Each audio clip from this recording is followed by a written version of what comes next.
Muy buenas tardes, amada iglesia. Que la bendición del Señor sea con ustedes. Bueno, iglesia, estos días ya estamos en octubre, ¿verdad? ¿Quién se siente bendecido en su vida por el Señor? Hoy es domingo, día del Señor, y en obediencia hemos respondido y hemos venido y nos congregamos en todo el mundo, ¿verdad? En ese sentir como un solo cuerpo en Cristo, reuniéndonos como hermanos, reuniéndonos como discípulos, tratando de cumplir la voluntad de Dios. Así que damos gracias a Dios por cada uno de los que estamos aquí presentes y también por los que nos están viendo en línea o aquellos que nos ven por alguna grabación, ya sea en Facebook o en YouTube. Y les invitamos a que compartan ese video, que sea bendición para su familia. Pues, amada iglesia, qué privilegio estar aquí nuevamente con ustedes en este lugar, en esta nueva ubicación, y próximamente, ya no dentro de mucho, estaremos celebrando 6 años como congregación, ¿verdad? 6 años de fidelidad de Dios y de su provisión, de caminar de su mano. Y es que ahora ya cumplimos un mes, una semanita, unos días de estar en este nuevo lugar que Dios nos ha dado. Así que damos gracias a Dios por todo lo que ha hecho y por todo lo que hace en nuestras vidas. Aquellos que creemos en Él y le seguimos como verdaderos discípulos, mis hermanos. Y es que vamos a reflexionar brevemente. Uno de los mayores engaños de este tiempo, mis hermanos, no es negar a Dios, sino vivir como si Él no importara. Fíjense que muchos cristianos en el mundo dicen creer, pero sus vidas no demuestran ninguna diferencia. Y es que esa es la trampa, mis hermanos. Pensar que con palabras se gana lo que solamente se demuestra con la entrega en nuestra vida. La Biblia, hermanos, nos llama no solamente a ser creyentes, sino a ser discípulos de verdad. ¿Y qué es un discípulo? Un discípulo no se acomoda a la cultura, no negocia la verdad, no vive de apariencias, mis hermanos. Un discípulo carga su cruz aunque le duela, porque sabe que lo eterno vale mucho más que lo temporal que podamos estar aquí en el mundo. Pero miremos lo que está pasando en el mundo. Hoy estamos rodeados de voces que nos dicen: haz lo que tú quieras, sigue tu corazón y vive tu verdad. Pero la palabra de Dios es clara: el corazón es engañoso y solo Cristo es el camino, la verdad y la vida. Así que el que sigue su propio camino se pierde, y el que sigue a Cristo encuentra la vida. Mis hermanos, escúchenme bien. El mundo no necesita más religiosidad, necesita de varones y de mujeres que vivamos la palabra de Dios. Porque la fe que no transforma no es fe, mis hermanos, solamente es costumbre. Hoy Dios nos confronta por medio de su palabra a que vivamos una fe real. Porque no se trata de decir que crees, se trata de seguir a Cristo con todo lo que tú eres. La salvación no se prueba con palabras, hermanos, se confirma con una vida rendida a Él. Me pregunto, ahora que nos mudamos a este lugar, ¿estamos también dispuestos a mudarnos de vida? ¿Cambiamos solo de dirección física? ¿O estamos también, hermanos, dispuestos a cambiar de dirección espiritual? Porque aquí está un problema real. Hermanos, existen demasiados creyentes en el mundo, y muy pocos discípulos. Existen muchos que creen en Jesús, pero pocos le siguen. Muchos que aceptan su salvación, pero pocos que aceptan su señorío. Muchos que quieren ir al cielo, pero pocos que quieren la cruz. Y hoy, hermanos, bajo la luz de la palabra de Dios, en el Evangelio de Mateo, vamos a responder esta pregunta que es muy importante para nuestra vida cristiana. ¿Eres un creyente o eres un discípulo? Así que abramos nuestra Biblia, mis hermanos, en el Evangelio de Mateo y vayamos al capítulo 16. Vamos a dar lectura a 3 versículos, del versículo 24 al versículo 26. Amén. La palabra de Dios nos dice: entonces Jesús dijo a sus discípulos: si alguno quiere venir en pos de mí, niéguese a sí mismo y tome su cruz y sígueme. Porque todo el que quiera salvar su vida, la perderá. Y todo el que pierda su vida por causa de mí, la hallará. Porque ¿qué aprovechará al hombre si ganare todo el mundo y perdiere su alma? ¿O qué recompensa dará el hombre por su alma? Bien, vamos a orar. Cierre sus ojos, inclinemos nuestros rostros.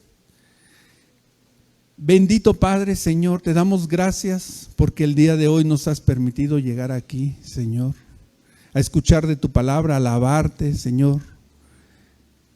Te pedimos como una unidad en este cuerpo de Cristo reunidos, Señor, buscando de ti con este corazón honesto y sincero, Padre mío, que tu Espíritu Santo pueda interceder por cada uno de los que estamos aquí, Padre.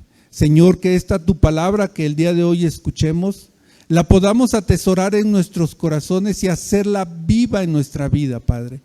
Sabemos que es más valiosa que la plata y que el oro juntos, Padre, Señor. Sé tú en nosotros en estos momentos, Padre mío, que nos guíe. Señor, nos ponemos en tus manos en el nombre de tu Hijo amado, nuestro Señor Jesucristo. Amén. Amén, mis hermanos.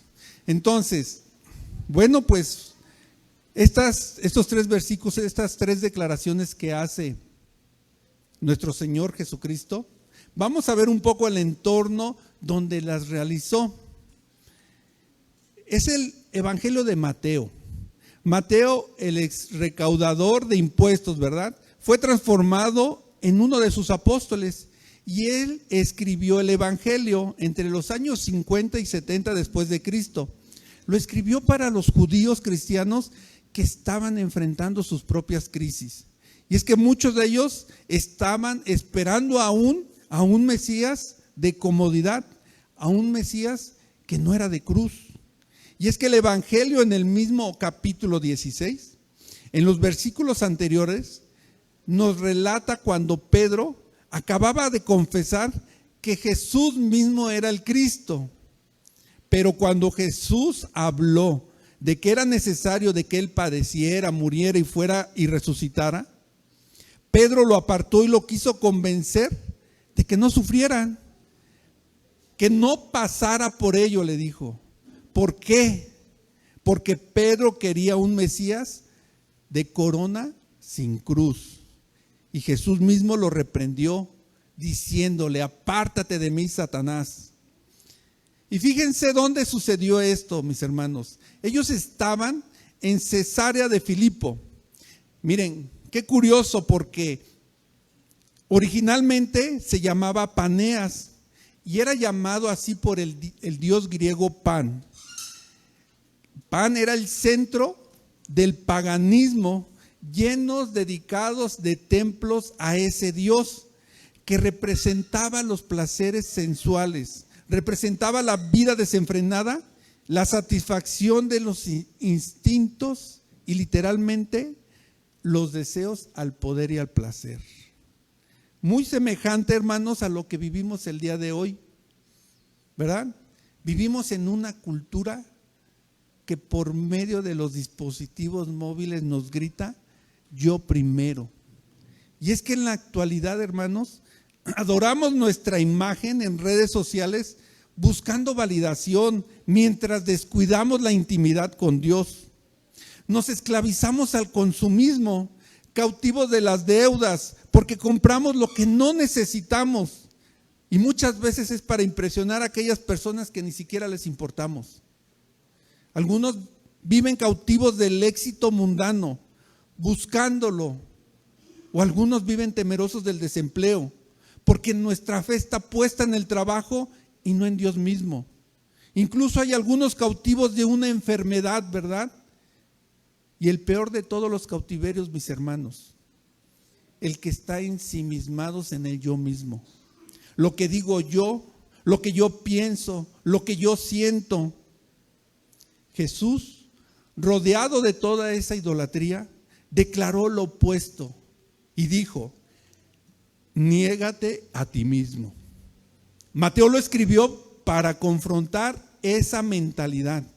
Y es que hoy, 2000 años después, seguimos necesitando escuchar lo mismo: niégate a ti mismo. Así que hoy comenzamos una nueva serie, mis hermanos. Esta nueva serie se llama Ser Discípulo. Y el título de la prédica de hoy es ¿creyente o discípulo? Y estaremos abordando este tema a través de 3 puntos. Y vamos a comenzar con el primero, que se llama Jesús nos llama a seguirle. Nuestro versículo base nos dice en el Evangelio de Mateo capítulo 16, versículo 24. Entonces Jesús dijo a sus discípulos: si alguno quiere venir en pos de mí, niéguese a sí mismo, tome su cruz y sígame. Hermanos, ¿a quién le estaba hablando Jesús en ese momento? Observemos, fijémonos que no está hablando a la multitud como generalmente. No está hablando a los fariseos que eran incrédulos. Le estaba hablando a sus mismos discípulos que ya lo seguían, a los que ya creían en él, a los que ya habían dejado sus redes, dejado sus trabajos. ¿Y por qué, hermanos? ¿Por qué les dice esto a ellos? Porque creer no es suficiente, porque un creyente no puede estancarse en sus propios pensamientos, pero un discípulo debe avanzar bajo la voluntad de Dios. Y fíjense, vayamos a la misma palabra en Santiago, en el libro de Santiago. Abramos nuestras Biblias en el capítulo 2, versículo 19.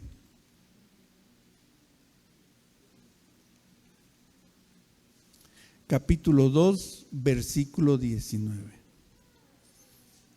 Este concepto, mis hermanos, lo deja claro. Vamos a leerlo juntos, esta palabra de Dios.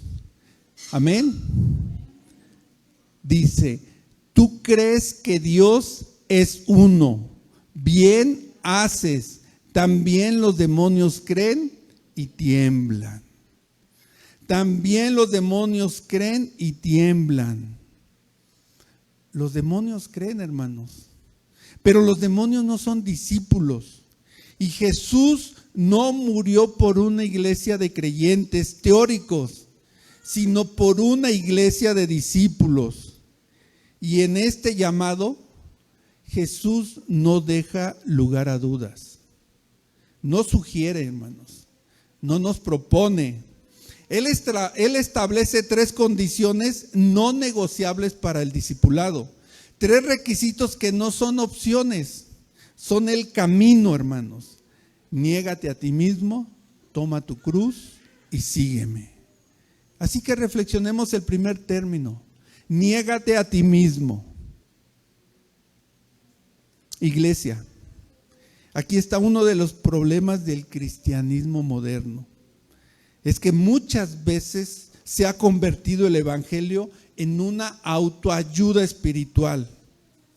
Miren, perdónenme lo que les voy a decir, pero es que existen tendencias en las iglesias donde Jesús es visto como un genio de la lámpara, donde por medio de pedir deseos personales, se cree de manera errónea que se puede tener lo que uno quiera.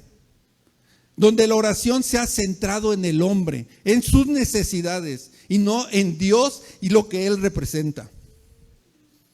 Muchas veces nos hemos contaminado con la psicología del amor propio que abundan en las redes sociales, del yo necesito, yo debo tener, yo debo de ser. Y esta contaminación del mundo afecta nuestras oraciones a la hora de tener intimidad con Dios. El Evangelio, mis hermanos, está siendo reemplazada por una espiritualidad terapéutica que busca hacernos sentir bien con nosotros mismos. Preguntémonos, hermanos, ¿qué ocupa el primer lugar en el corazón de cada persona? Fíjense, el conflicto más grande de nuestra vida, hermanos, es determinar quién ocupa el trono de nuestra vida. ¿Qué es lo que nos mueve desde nuestro corazón? ¿Quién ocupa el lugar del rey en tu vida, mi hermano?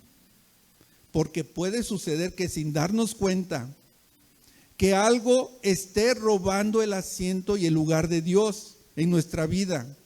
Y eso mismo puede que nos esté esclavizando cada día. Fíjense que el día de ayer, estábamos en Varones, en este ministerio, y reflexionábamos acerca de que debemos de estar firmes en la libertad con que Cristo nos hizo libres.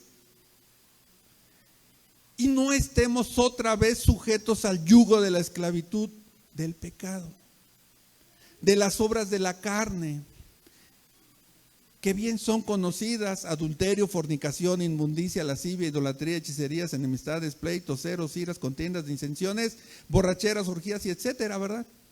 Un largo etcétera, de todo aquello que nos aparta de Dios. ¿Cómo dice la palabra? La obra de la carne es idolatría.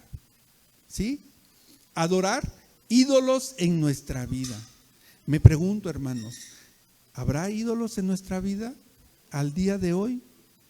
Y es que un ídolo no es una estatua solamente. Puede ser una relación que tengamos que gobierna nuestra paz. O puede ser un logro que queramos obtener y que pensemos de alguna manera, eso nos va a definir el valor de nuestra persona. O tal vez pueda ser un miedo que puede estar determinando las decisiones que estemos tomando al día de hoy. O puede ser, hermanos, que estemos luchando con alguna adicción que esté esclavizando tu voluntad. Básicamente, hermanos, un ídolo es cualquier cosa que te robó el lugar de Dios en tu corazón, como el dinero, el éxito, inclusive a ti mismo. Y es que todos estos ídolos de la sociedad prometen lo que no te van a dar. Te prometen que te van a dar seguridad, pero a final de cuentas te dejan vacío y con ansiedad. Te prometen amor, pero te dejan herido. Te prometen tener control, pero te dejan completamente esclavizado al trabajo, al dinero. Cada ídolo es un fraude. Y tenemos que entender que ese vaciamiento de ídolos, conforme vamos caminando de la mano de Dios, nos va a doler. Porque para poder llenarse de Dios, primero hay que vaciarse del mundo. Como pueden ver la imagen, mis hermanos, ¿cuántos estamos llenos de las redes sociales? ¿Cuántos de nosotros, cuántas horas no le dedicamos a estar viendo Facebook, a estar viendo TikTok, Instagram y todas las plataformas? De manera honesta, hermanos, tenemos que vaciarnos para poder llenarnos de Dios. Y es que en su palabra Dios te exige el primer lugar. Dios exige el primer lugar. Amar a Dios sobre todas las cosas. Es momento de vaciarnos, mis hermanos. Es el momento de vaciar el trono que hemos puesto y no está Dios. ¿Por qué? Porque la palabra misma dice que Dios no comparte su gloria. Su trono es indivisible. Así que Jesús nos dice hoy desde su palabra, niégate a ti mismo. ¿Y qué más significa esto, hermanos? Significa que derroquemos, que derribemos nuestro yo. Significa que ya no se trata ni de ti ni de mí. Significa entender que Dios no comparte su gloria con nada ni con nadie. Preguntémonos, iglesia, ¿qué ha robado el lugar de Dios en tu corazón? ¿Una relación? ¿Estás luchando con una relación? ¿Estás luchando con un logro? ¿Algo que quieras tener? ¿O quizás con un miedo? ¿O quizás con la adicción? Y ese es tu ídolo. Y hoy necesitas un cambio radical, hermano. Necesitas vaciarte. Necesitas negarte a ti mismo. Eso significa renunciar al egoísmo. Y esto, hermanos, implica una muerte al pecado para vivir una vida que glorifique a Dios. Con mucho amor, mis hermanos. Te pregunto a ti, hermano, que solamente te relacionas con Dios el día domingo. ¿Te has negado a ti mismo? Pon a Cristo en primer lugar en todas las decisiones y en cada una de las áreas de tu vida, día con día. Mis hermanas, aquellas que no sirven en esta iglesia, porque piensan y sienten que aún no tienen el don bajo su propia perspectiva, ¿te has negado a ti misma?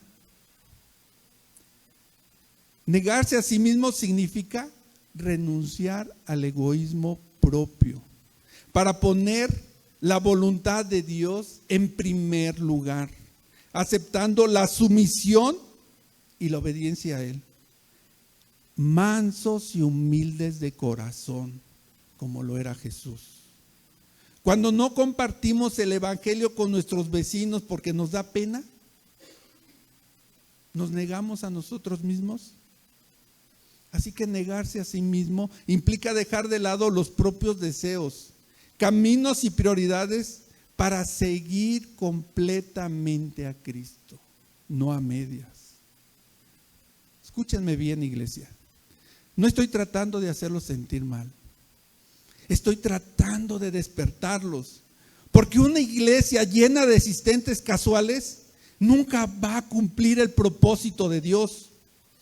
Pero una iglesia llena de discípulos, amén, gloria a Dios, que han obedecido al llamado de Cristo y se han negado a sí mismos, estarán listos para tomar la cruz en su vida.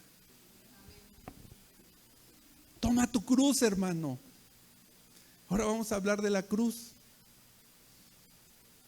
Y quiero que entiendan algo con la misma claridad, de la misma manera con que la entendieron los primeros oyentes, los primeros discípulos de Jesús. La cruz no es una enfermedad. La cruz tampoco es un problema familiar. La cruz no es tu pareja o tu trabajo que en muchos momentos piensas que es insoportable. Incluso algunos se ha escuchado llegar a decir, esa es mi cruz y me la tengo que llevar. Cuando Jesús dijo, toma tu cruz, los apóstoles sabían exactamente de lo que estaba hablando. La cruz en esa época era un instrumento de ejecución. Era el camino hacia la muerte. Porque cuando veían a alguien cargando una cruz, sabían perfectamente que ese hombre iba hacia la muerte por crucifixión. Ese hombre prácticamente ya estaba muerto.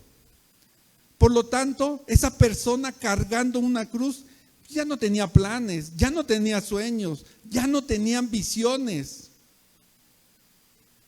Entonces, hermanos, ¿qué significa tomar tu cruz? Significa que cada día, cuando te levantes, dentro de tus oraciones que le entregas al Señor en la mañana, le digas, hoy muero, Señor.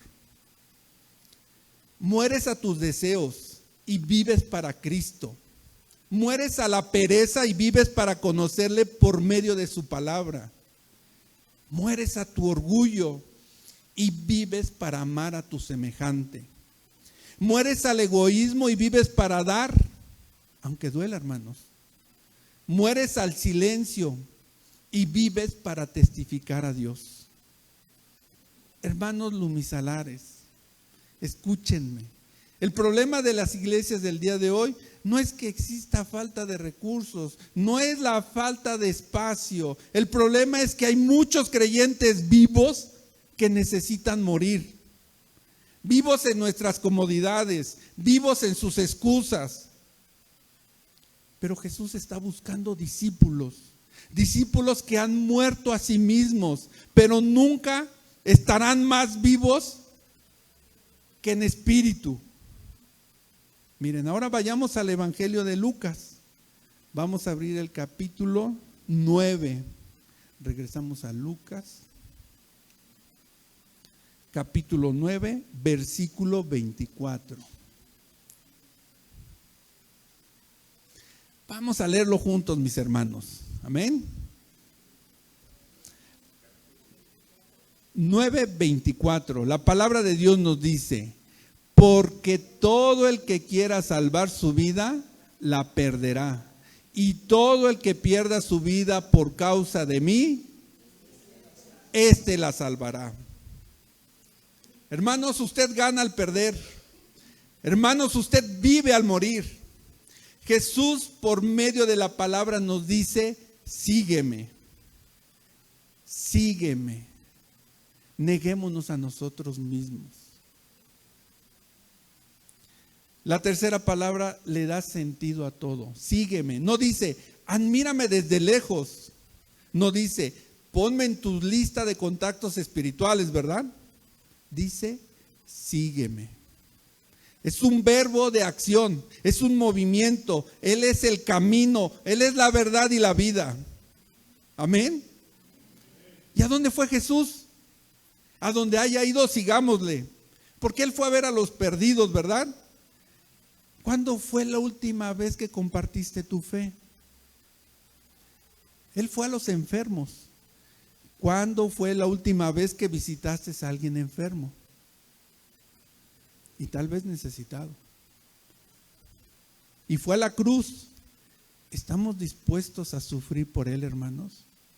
Quiero que piensen en esto, iglesia. Si alguien siguiera tus pasos esta semana, ¿llegaría a Jesús? Si alguien imitara tu vida cristiana que llevas, ¿se parecería a Cristo? Hermanos, gracias a Dios, ya nos mudamos físicamente. Iglesia, hemos dejado un lugar por otro, ¿verdad? Pero ahora Dios nos pregunta, ¿están listos para seguirme a donde yo los lleve? ¿Estamos listos, mis hermanos? ¿O solos los seguiremos hasta donde nos resulte cómodo? Porque un creyente dice, Jesús, sálvame, pero déjame vivir como yo quiero. Mientras un discípulo dice, Jesús, toma mi vida completa.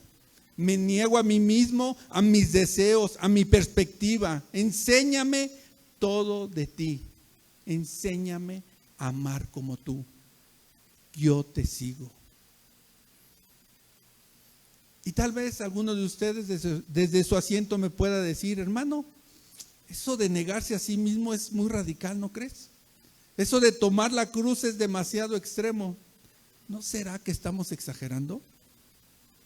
Pues esperen, iglesia, porque la palabra de Dios continúa. Miren, no se trata de ser extremos, se trata de ser bíblicos. Y la Biblia es clara. Así que vayamos al punto 2, que nos dice el costo de ser discípulos. Regresemos a nuestro versículo base, ahí mismo en 16:25. La palabra de Dios nos dice 16:25. Déjenme llego. Mateo 16, 25. Amén. Los veo muy apagados hoy, mis hermanos. Amén. La palabra de Dios nos dice, leamos juntos, porque todo el que quiera salvar su vida, la perderá, y todo el que pierda su vida por causa de mí, la hallará.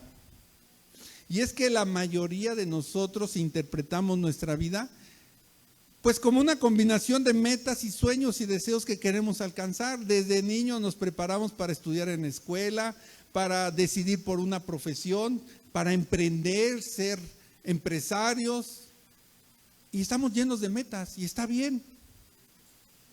El problema es que buscamos la felicidad cumpliendo con lo que el mundo nos dice. Y el mundo nos dice muchas cosas que son importantes. Como que es muy importante, pero muy importante una carrera, el tener una casa muy grande y hermosa y el tener muchas posesiones materiales. Sin embargo, hermanos, Jesús nos dice que si queremos encontrar la verdadera felicidad y salvar nuestra vida eterna, debemos estar dispuestos a perder todo esto por causa de Él. Morir a nosotros mismos. Pablo mismo nos dice, ya no vivo yo, mas Cristo vive en mí. Es una muerte desde una perspectiva espiritual. Hermano, usted gana al perder, usted vive al morir. Ese es el corazón del mensaje del Evangelio. Amados, la lucha más grande que tenemos es someter nuestra vida, es someter todas las cosas que queremos que conocemos. Es someter nuestra propia perspectiva, nuestro propio ego, nuestro propio orgullo. Por eso el llamado es a negarse a sí mismo. Si te estás aferrando a tus planes, a tu agenda, si te estás aferrando a tu éxito, a tus metas, a tu propia autoestima, usted está perdiendo, hermano. Porque el camino hacia arriba inicia hacia abajo, postrado, con un corazón contrito, hermano, pidiendo ayuda y dirección de Dios. El evangelio verdadero no tiene que ver con exaltarme a mí o a ti. Tiene que ver con negarme a mí mismo, crucificar mi carne. Y Jesús nos lo advierte con un lenguaje que nos confronta, hermanos. Y vámonos ahora en el evangelio de Lucas. Más adelantito, en el capítulo 14, vamos a dar lectura a los versículos 25 al 27. Amén. 14 del 25 al 27. La palabra de Dios nos dice, grandes multitudes iban con él.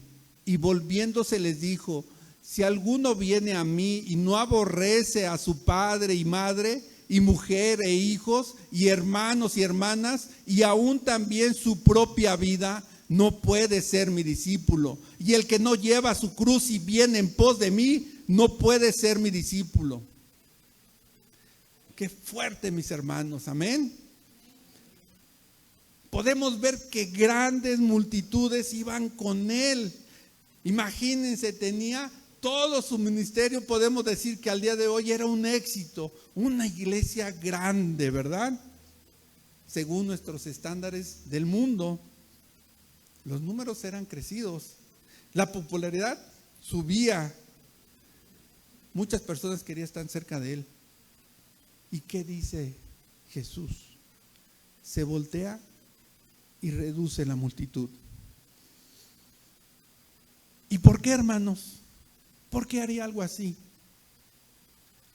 Porque Jesús no quiere seguidores casuales, no quiere fanáticos emocionales, no quiere multitudes que buscan emoción sin entrega.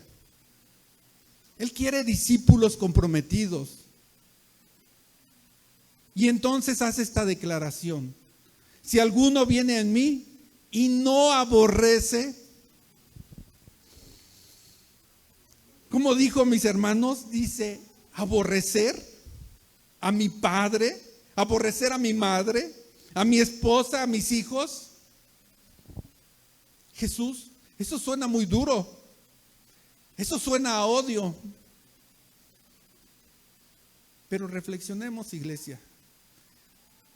Jesús lo que está haciendo es una figura literaria hebrea. Es una hipérbole comparativa. No está promoviendo el odio. Dios está diciendo que tu amor por Él debe ser tan grande, debe ser tan absoluto, debe ser tan soberano, que tu amor por todo lo demás, lo más preciado.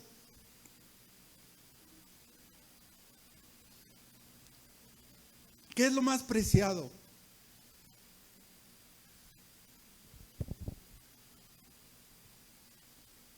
Imagínense, ¿cuántas veces no hemos orado por enfermedad de alguien? Se lo entregas, ¿verdad? Qué difícil es entregar a tu familia, negarla, si no están en los caminos de Dios. Bueno, no se trata de dejar de amar, se trata de que Él sea amado primero, como dice el Evangelio de Mateo 10:37. Vámonos al Evangelio de Mateo, capítulo 10, versículo 37. Capítulo 10, versículo 37.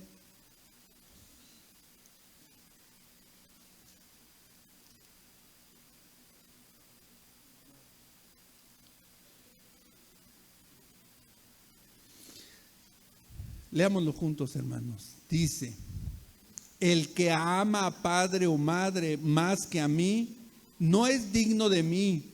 El que ama a su hijo o hija más que a mí, no es digno de mí.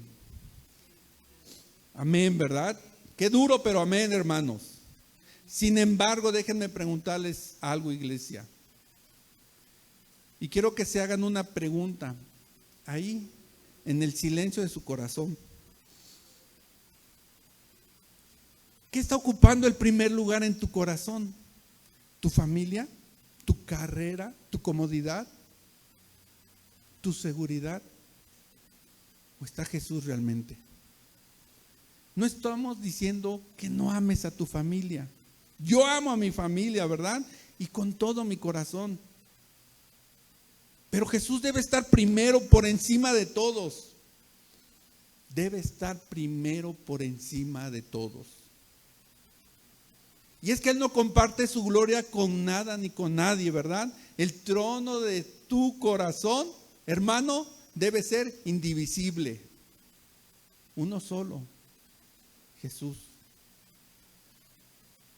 Y luego Jesús repite la frase más confrontadora. Y a la vez, esta frase es la más gloriosa del discipulado. No puedes ser mi discípulo. Hermanos, 4 veces en Lucas, en el capítulo 14, Jesús usa esta frase. No puedes. No dice, serás un discípulo a medias. No dice, le costará un poco más. Dice, no puedes ser mi discípulo. Es una imposibilidad espiritual. Es una declaración. Es un hecho. Y es que podemos ver que existe una gran diferencia entre ser la multitud y ser un discípulo. Porque la multitud viene cuando le conviene, busca cuando lo necesita, aplaude los milagros, ¿verdad? Pero huye de la cruz. Quiere los beneficios, todas las bendiciones, pero sin compromiso. Dice, Señor, Señor, pero hace su propia voluntad. Así que Jesús establece una línea y una diferencia entre ser creyente y ser discípulo. Cuando el creyente dice, Jesús, eres importante para mi vida, el discípulo dice, Jesús, eres mi vida.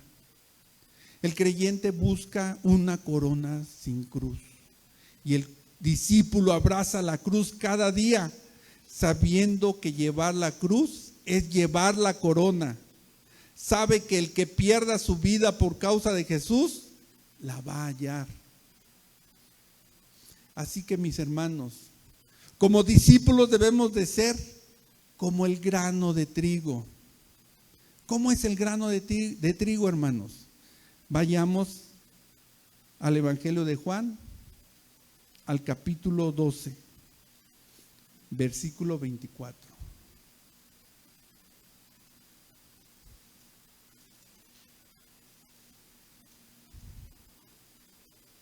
Evangelio de Juan,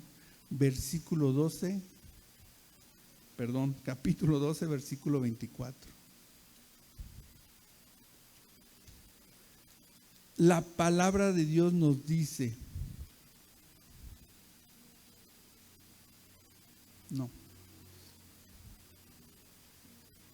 12:24, ¿verdad? Ya estoy perdido aquí, permítanme. 12:24. De cierto os digo, que si el grano de trigo no cae en la tierra y muere, queda solo. Pero si muere, lleva mucho fruto. Amén. Amén. ¿Qué pasa si morimos, hermanos? Llevamos muchos frutos. ¿A qué estamos llamados? A negarnos a nosotros mismos, a morir nuestro egoísmo, a morir nuestra perspectiva. Repita conmigo, hermanos. Lleva mucho fruto. Lleva mucho fruto. El discípulo entiende que la fecundidad espiritual, el ser y el llevar fruto, nace de la muerte personal. Reflexionemos por un momento más y pregúntense en lo más profundo de su ser. Incluso cierren sus ojos, iglesia. Con todo esto que hemos escuchado, ¿eres parte de la multitud que disfruta del espectáculo?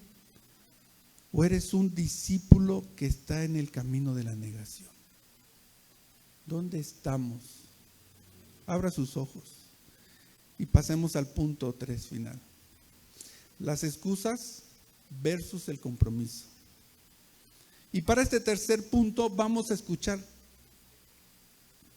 un pasaje donde hay 3 hombres y 3 excusas, ¿verdad? 3 rechazos al discipulado. Tal vez ya lo hayan escuchado. Vamos a recordarlo. Pero cuando escuchemos este pasaje, no oigamos las historias ajenas, hermanos. Vamos a aterrizarlo a nuestra propia vida. Vamos a ver nuestro propio corazón reflejado mediante la palabra. Nuestras propias excusas expuestas. La excusa número 1 es: no cuenten conmigo para la incomodidad. Le daré lectura yo solamente y muy rápidamente a 2 versículos del Evangelio de Lucas, capítulo 9, versículos 57 y 58. La palabra de Dios dice: yendo ellos, uno le dijo en el camino: Señor, te seguiré a donde quiera que vayas. Y le dijo Jesús: las zorras no tienen guaridas, y las aves de los cielos nidos, mas el Hijo del Hombre no tiene dónde recostar la cabeza. ¿Qué escena es aquella la que nos relatan? Aparece un voluntario entusiasta, emocionado, y le dice: Señor, te voy a seguir a donde quiera que tú vayas. ¿Cuántas veces en nuestra vida hemos dicho algo semejante? Señor, te sigo a donde quiera que tú vayas. Una promesa absoluta con un compromiso total, ¿verdad, hermanos? Pero Jesús, que conoce lo que hay en el corazón de los hombres, le responde que las zorras tienen sus cuevas, ¿verdad? Y que las aves tienen sus nidos. Y él no tiene siquiera dónde recostar su cabeza. Si me sigues, prepárate para la incomodidad.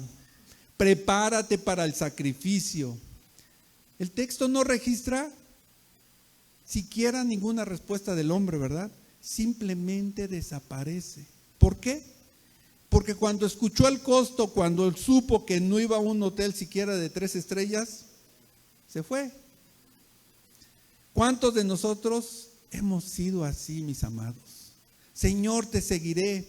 Siempre, pues que no pierda mi comodidad. Te sirvo, pero si no me canso demasiado. Doy, pero pues lo que me sobra. Me mudé contigo a este lugar, pero espero que ahora sí sea más cómodo que el anterior. Hermanos, el creyente busca comodidad y el discípulo abraza la cruz. El evangelio es un llamado a negarnos uno mismo, no es un llamado a satisfacernos, es la oposición. Veamos la excusa 2, que es primero mis prioridades. Y continuamos leyendo Lucas 9, 59, 60, que nos dice, y dijo otro, sígueme. Él le dijo, Señor, déjame que primero vaya y entierre a mi padre. Y Jesús le dijo, deja que los muertos entierren a sus muertos y tú ve y anuncia el reino de Dios. Fíjese que ahora es diferente. Es Jesús quien lo está llamando, ¿verdad? Le dijo, sígueme. Qué honor, hermanos. El Hijo de Dios le extendió una invitación personal. Pero el hombre responde, Señor, primero déjame ir a enterrar a mi padre. Y aquí muchos piensan, pues, híjoles, qué falta de compasión. Pero los teólogos eruditos nos explican que muy probablemente el padre ni siquiera había muerto. Esta era una expresión que significaba, déjame cumplir primero con mis responsabilidades familiares y cuando mi padre muera, entonces te seguiré.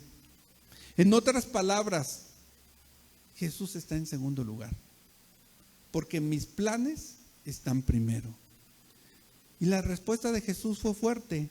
Para los que viven en la carne, deja a los muertos que entierren a sus muertos. Es que estaba muerta esta persona, muerta en vida, muerta en espíritu. Es decir, deja que los que están espiritualmente muertos se ocupen de las cosas de este mundo. Pero tú que has sido llamado, anuncia el reino. ¿Cuántos tenemos esta mentalidad? Señor, te voy a servir cuando termine mi carrera, cuando crezcan mis hijos, cuando tenga estabilidad económica, cuando me retire. No, mis hermanos, Jesús dice ahora, hoy, en este momento.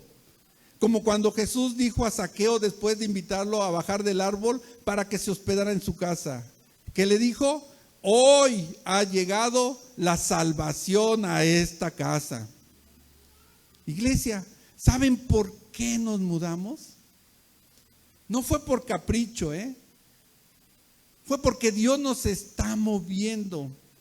Fue porque Dios nos está diciendo como iglesia, es tiempo de avanzar. Este es el llamado de hoy, es la obediencia que no se pospone. El creyente dice, mañana. Y el discípulo dice, heme aquí, envíame a mí. Ya estamos terminando, mis hermanos. La excusa 3 es solo déjame decir adiós. Continuamos con en Lucas capítulo 9, versículos 61 y 62. Dice la palabra de Dios. Entonces, también dijo otro, te seguiré, Señor, pero déjame que me despida primero de los que están en mi casa. Y Jesús le dijo, ninguno que poniendo su mano en el arado mira hacia atrás es apto para el reino de Dios. Este tercer hombre, parece tan razonable, ¿verdad? Señor, te seguiré, solo déjame despedir. Y ahí está, hermanos. Pero, nuevamente está ahí ese pero que destruye el compromiso. Ese pero que revela que tiene un corazón dividido. Te seguiré, Señor, pero primero esto o aquello. ¿Y qué dice Jesús? Ninguno que poniendo su mano en el arado mira hacia atrás. Y que mira hacia atrás es apto para el reino de Dios. Y es que las personas que son del campo, que son agricultores y que aran la tierra, saben que siempre que van labrando la tierra tienen que mirar hacia adelante, porque si mira hacia atrás el surco se sale torcido, ¿verdad? La siembra no sirve, la cosecha se pierde. ¿Qué nos está diciendo Jesús? Si vienes conmigo, no puedes tener un pie en el reino y otro en el mundo. Iglesia, ¿seguimos anhelando cómo éramos antes de conocer a Cristo? ¿Seguimos recordando a ese viejo hombre con nostalgia? ¿Seguimos mirando hacia atrás de lo que fue nuestra vida? ¿O estamos mirando hacia adelante, hacia lo que Dios nos tiene preparado? Estamos mirando con fe, estamos mirando con confianza, porque sabemos que Él es el dueño. Porque si no soltamos el pasado, figurativamente nos puede suceder lo mismo que la esposa de Lot. Nos podemos convertir en una estatua de sal por mirar hacia atrás. Y qué ironía, mis hermanos. Nos llamamos luz y sal, pero podemos convertirnos en sal muerta si no soltamos el pasado. Así que miremos hacia adelante para aquello que tiene preparado Dios en nuestra vida. No como creyentes, sino como discípulos. ¿Qué es eso que aún no has entregado a Jesús, hermano? ¿Cuál es ese ídolo que has puesto en tu corazón? ¿Cuál es esa relación? ¿Cuál es ese miedo? ¿Cuál es esa adicción que le ha robado el lugar absoluto a Dios en tu vida? El vaciamiento de ídolos en muchas ocasiones nos va a doler nuestra carne. Porque cuando Dios empieza a quitar ídolos en nuestra vida, en muchas ocasiones vamos sintiendo un vacío. Pareciera como si nos quitaran la vida, pero en realidad lo que Dios está haciendo es salvarnos de la muerte. Entonces, hermano, ese vacío que muchas veces sientes conforme vas caminando de la mano de Dios, conforme vas confiando en Él, es en realidad la limpieza que Él mismo está haciendo del trono para que Él reine en tu vida. Hoy es ese día, hermano, de vaciar el trono de tu corazón. Hoy ese es el día de dejar solamente la teoría. Deja de pensar en protocolos. Hazlo ya mismo. Piensa y reflexiona en todo eso que de alguna manera crees que está compitiendo con Dios. ¿Qué es aquello que está compitiendo con Dios mismo? Nómbralo en tu mente, hermano, y entrégalo en oración. Ponlo a los pies de Cristo, entrégaselo. Dile: Señor, yo no quiero que esto me gobierne más, porque este trono es tuyo y te pertenece. Yo creo que Dios nos trajo aquí porque, iglesia, Él quiere hacer algo nuevo, pero no lo va a hacer solamente con asistentes casuales. No lo hará con cristianos de domingo, no lo hará con gente que solamente venga a recibir. Lo hará con discípulos entregados, que se nieguen a sí mismos, que tomen su cruz y que lo sigan sin excusas. Discípulos que, como el grano del trigo, estemos dispuestos a morir para llevar mucho fruto. Amada iglesia, ahí en tu lugar, cierra tus ojos y pregúntate honestamente: ¿he sido más un asistente que un discípulo? ¿He puesto excusas donde Dios esperaba obediencia? Y con esa intimidad con Dios, entrégale desde tu corazón todo aquello que te está obstaculizando seguir y caminando en el llamado que Él tiene. Deja la multitud, deja atrás las excusas.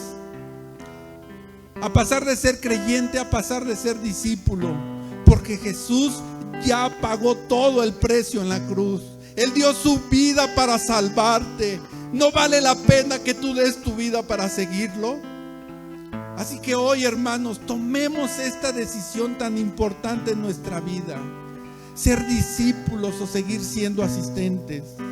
Que cada uno de nosotros responda con honestidad y con valentía delante de Dios, porque para Él es la gloria y la honra por siempre.